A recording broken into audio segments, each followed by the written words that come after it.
Bangladesh Jamaat Islami Paltan zone কর্তৃক আয়োজিত আজকের এই শহীদ পরিবারের সাথে মত বিনিময় সভা ও আর্থিক অনুদান প্রদান অনুষ্ঠানের সম্মানিত সভাপতি, বাংলাদেশ জামাত ইসলামীর ঢাকা মহানগরী দক্ষিণের সংগ্রামী নায়েবে আমির ডক্টর অ্যাডভোকেট হেলাল উদ্দিন, মহানগরীর আজকে অনুষ্ঠানের বিশেষ অতিথি, মহানগরী জামাত ইসলামীর সম্মানিত সহকারী, সম্মানিত সেক্রেটারি, কেন্দ্রীয় কর্ম পরিষদের অন্যতম সদস্য ডক্টর শফিকুল ইসলাম মাসুদ, মহানগরীর নেতৃবৃন্দ, অঞ্চলের এই জোনের সম্মানিত থানা আমিরবৃন্দ, সমবেত সুধীমণ্ডলী, সাংবাদিক বন্ধুগণ, শহীদ পরিবারের সম্মানিত সদস্য ভাই ও বোনেরা, যাদের জন্য মূলত আজকের আয়োজন, প্রাণপ্রিয় উপস্থিতি, আসসালামু আলাইকুম ওয়া রাহমাতুল্লাহি ওয়া বারাকাতুহু। সংগ্রামী ভাই ও বন্ধুগণ, আপনারা গুরুত্বপূর্ণ বক্তব্য শুনেছেন। শহীদ পরিবারের সম্মানিত সদস্যবৃন্দ তারা তাদের অভিব্যক্তি ব্যক্ত করেছে এবং তাদের অভিব্যক্তিগুলোকে ধারণ করার শক্তি আমাদের নেই। এক একটি পরিবার তাদের অনির্দিষ্ট যাত্রা পথে তারা কিভাবে নিজের জীবনকে পরিচালনা করবেন, অতিবাহিত করবেন, তারা উদ্বিগ্ন, তারা বিপর্যস্ত, তারা এটিকে স্বাভাবিকভাবে মেনে নিতে পারছেন, এটি স্বাভাবিক। আমি শহীদ পরিবারের সম্মানিত সদস্যবৃন্দের প্রতি আহ্বান জানাতে চাই। আপনারা জানেন যে প্রতিদিনই মানুষ মারা যায় অসংখ্য, কিন্তু সেই মানুষগুলোর কথা কেউ স্মরণে রাখে না। কিন্তু আপনার সন্তান, আপনার হাজব্যান্ড অথবা আপনার গুরুত্বপূর্ণ আত্মীয় যিনি জীবন দিয়েছেন, শহীদ হয়েছেন, আহত হয়েছেন, তিনি এই স্বাভাবিক মৃত্যুর তালিকায় যারা তাদের মতো নয়। দুনিয়ায় বর্তমান বাংলাদেশে ফ্যাসিস্ট অপশক্তি আওয়ামী লীগের হাত থেকে 18 কোটি মানুষকে রক্ষার জন্য তারা জীবন দিয়েছেন, তারা আহত হয়েছে। তারা বাংলাদেশ স্বাধীনতার সার্বভৌমত্ব যখন হুমকির মুখে চলে গিয়েছিল, যখন চারিদিকে অন্ধকার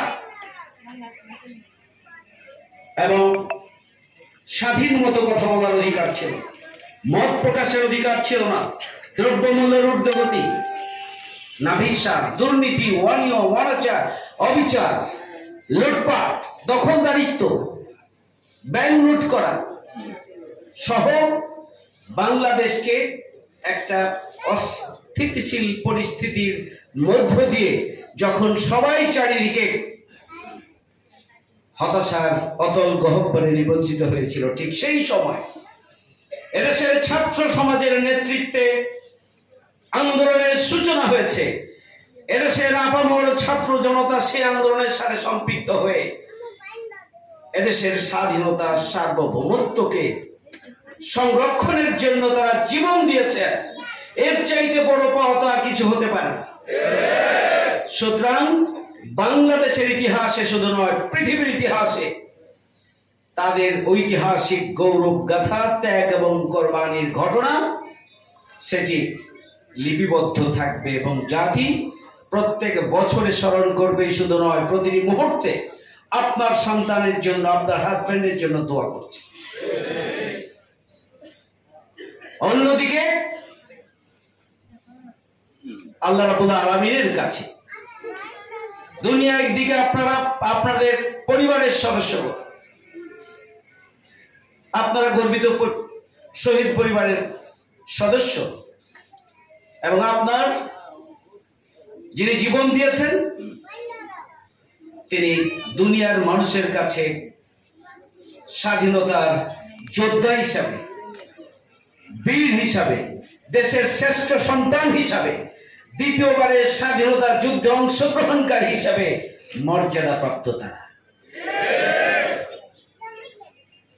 অন্যদিকে মহান রব্বুল আলামিন বলেছেন, যারা আল্লাহর পথে নিহত হয় তাদেরকে মৃত বলো না, তারা জীবিত, কিন্তু তোমরা তা অনুধাবন করতে পারো না। অন্যত্র আল্লাহ বলেছেন, যারা আল্লাহর পথে নিহত হয় তাদের মৃত বলো না, তারা জীবিত। তাদের কাছে আল্লাহর পক্ষ থেকে রিজিক পৌঁছানো হয়, এটা আল্লাহ বলেন। একজন শহীদ পরিবার, একজন শহীদ তিনি নিজের জীবন দেওয়ার পরে কাল কিয়ামতের ময়দানে তিনি শহীদ হওয়ার কারণেই তার মর্যাদা এতটুকু যে যারা জান্নাতে যেতে পারবে না এমন 70 জন পরিবারের সদস্যকে তার জান্নাতে নিয়ে যাওয়ার জন্য সুপারিশ করতে পারে। তার মর্যাদা এটা উপলব্ধি করতে হবে আমাদের। একজন শহীদ যেভাবেই নিহত হোক না কেন, তার রক্ত মাটিতে পড়ার সাথে সাথে তাকে জান্নাত দেখানো। একজন শহীদের ব্যাপারে আল্লাহ রাসূল সাল্লাল্লাহু আলাইহি ওয়াসাল্লাম বলেছেন যে শহীদ শাহাদাত বরণ করার সময় তাকে যেভাবেই হত্যা করা হোক, তার শরীরে একটা পিঁপড়া কামড় দিলে, কামড়ালে যে পরিমাণ তিনি অনুভব করেন, একজন শহীদ তাকে যে জায়গায় হত্যা করা হোক না কেন তিনি সেই পরিমাণই কষ্ট অনুভব।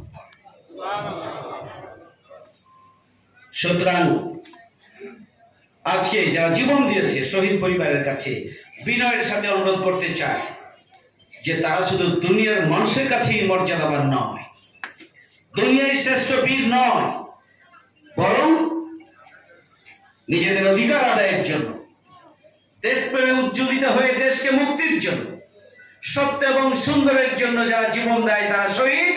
এবং শাহাদাত, একজন শহীদের যে মর্যাদা, আপনার পরিবারের সদস্য যিনি জীবন দিয়েছেন সেই মর্যাদা তিনি পাবেন। আমরা সেই দোয়া করি আল্লাহর কাছে, আল্লাহ রাব্বুল আলামিন যেন শাহাদাতের সর্বোচ্চ মর্যাদা তাদেরকে দেন। রাষ্ট্রের কাছে আমরা দাবি জানাতে চাই,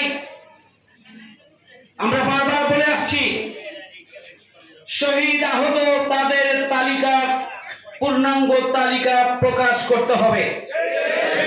আমরা বলে আসছি বারবার, এই সমস্ত শহীদ পরিবারের দায়িত্ব সরকারকে গ্রহণ করতে হবে, তাদেরকে ক্ষতিপূরণ দিতে হবে, তাদেরকে পুনর্বাসনের জন্য প্রয়োজনীয় ব্যবস্থাই সরকারকে করতে হবে। আমরা বারবার বলে আসছি।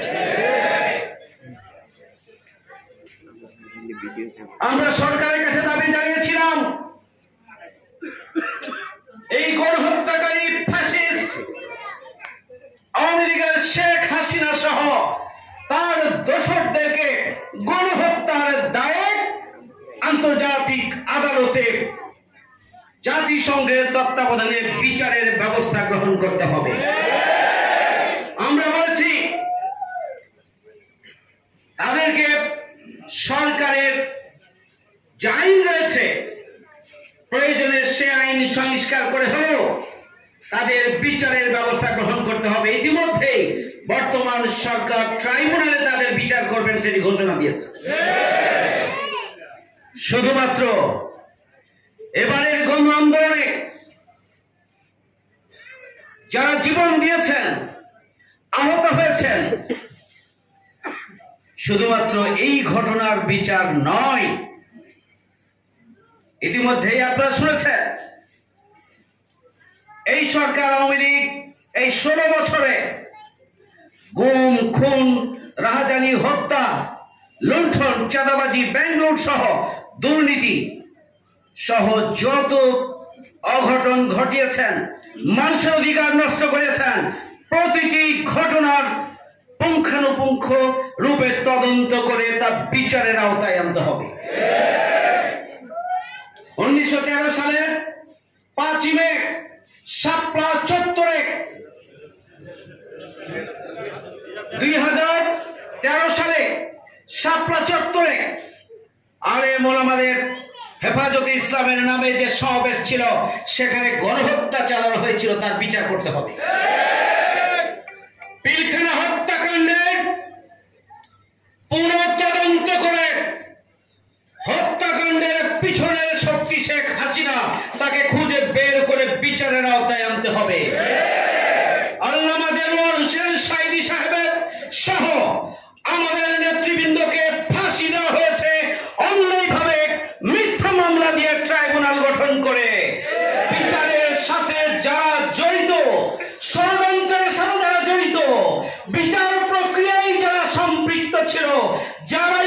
স্কাইপি কেলেঙ্কারির মাধ্যমে আপনারা জানেন রায় কোথা থেকে দেওয়া হয়েছিল। সকল ট্রাইব্যুনালের সাথে সকল কর্মকর্তার বিচারের ব্যবস্থা করতে হবে, এটাও শেখ হাসিনার নির্দেশে হয়েছে। তা বিচার করতে হবে। সংগ্রামী ভাই বন্ধুগণ, শুধুমাত্র জামাত ইসলামীর 500 জন নেতা কর্মীকে হত্যা করা হয়েছে, 5 জনকে ফাঁসি দেওয়া হয়েছে, 11 জন শীর্ষ নেতাকে মৃত্যুর দিকে ঠেলে দেওয়া হয়েছে। শুধু তাই নয়, 20,000 মামলা দেওয়া হয়েছে এই 16 বছরে জামাতের বিরুদ্ধে। লক্ষ লক্ষ জামাত শিবিরের নেতা কর্মী সুধী শুভাকাঙ্ক্ষীকে মিথ্যা মামলা দেওয়া হয়েছে এবং বারবার তাদেরকে কারাবরণ করতে হয়েছে। রিমান্ড, জুলুম, নির্যাতন, নিষ্পেষণের মাধ্যমে জামাত ইসলামী এবং ইসলামী ছাত্র শিবিরের নেতা কর্মীদেরকে বিপর্যস্ত করে ফেলার জন্য চেষ্টা করা হয়েছে। জামাতের নিবন্ধন বাতিল করা হয়েছে। জামাতকে নিষিদ্ধ করার মতো ঘৃণ্য কাজ কি শেখ হাসিনা সম্পাদন করেছিলেন ট্রাম্প হিসাবে আন্দোলনকে ভিন্ন খাতে প্রবাহিত করার জন্য, সেগুলো বিচার করতে হবে। এদেশের গুম এবং খুন, আইনা ঘরের সাথে যারা জড়িত তাদের বিচার করতে হবে। সুতরাং বাংলাদেশে বর্তমান অন্তর্বর্তীকালীন সরকারের এমন পদক্ষেপ গ্রহণ করা উচিত যাতে করে আগামী দিনে বাংলাদেশে জনগণকে উপেক্ষা করে কোন ধরনের ফ্যাসিবাদী চরিত্র মাথা উঁচু করে দাঁড়াতে না পারে, গ্রহণ করতে হবে। সংগ্রামী ভাই বন্ধুগণ, তাহলেই শহীদ পরিবার শান্তি পাবে, তাহলেই শহীদরা যারা জীবন দিয়েছেন তাদের আত্মায় প্রশান্তি আসবে। তারা দেশের মানুষের মুক্তির জন্য জীবন দিয়েছেন, 18 কোটি মানুষের মুক্তির জন্য জীবন দিয়েছেন, তারা স্বাধীনতা সার্বভৌমত্বকে সংরক্ষণের জন্য জীবন দিয়েছেন। তারা নিশ্চিন্তে বাংলাদেশ একটি সুখী সমৃদ্ধশালী নতুন বাংলাদেশ হিসেবে গড়ে তোলার জন্যই তারা জীবন দিয়েছেন। সংগ্রামী ভাই বন্ধুগণ,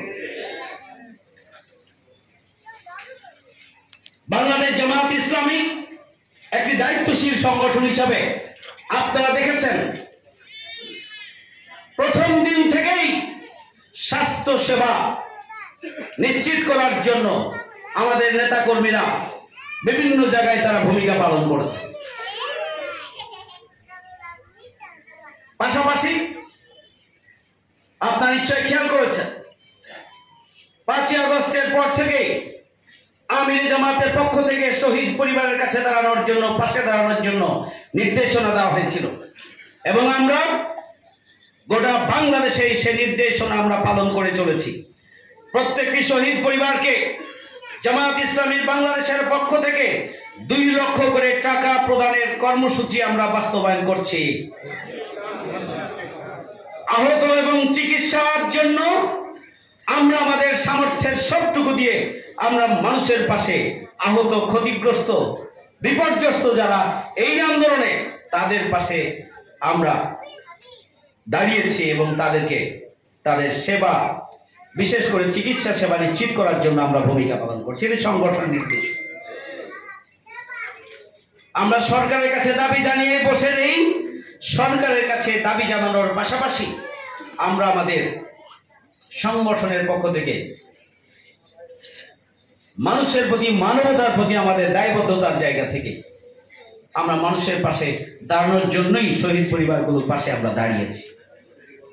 আজকে আমাদের শহীদ পরিবারের সম্মানিত সদস্যবৃন্দ যারা এখানে রয়েছেন, মা রয়েছেন, ওয়াইফ রয়েছেন, যারা এখানে উপস্থিত রয়েছেন, বাবা রয়েছে, আসলে তাদেরকে সান্ত্বনা দেওয়ার ভাষা আমাদের, আমরা পারবো না সান্ত্বনা দিতে।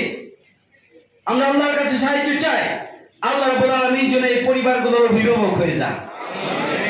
আমরা আল্লাহর কাছে সাহায্য চাই, দোয়া করি আল্লাহ রাব্বুল আলামিন যেন এই পরিবারের যেই সমস্ত সদস্যদের ভবিষ্যৎ অনিশ্চিত বলে পরিবার মনে করছে আল্লাহ রাব্বুল আলামিন, সেক্ষেত্রে যেন বিশেষভাবে তিনি রহমত বরকত নাজিল করে পরিবারের সামগ্রিক উন্নয়ন এবং কল্যাণে আল্লাহ রাব্বুল আলামিন যেন ব্যবস্থা করে দেন, সেই দোয়া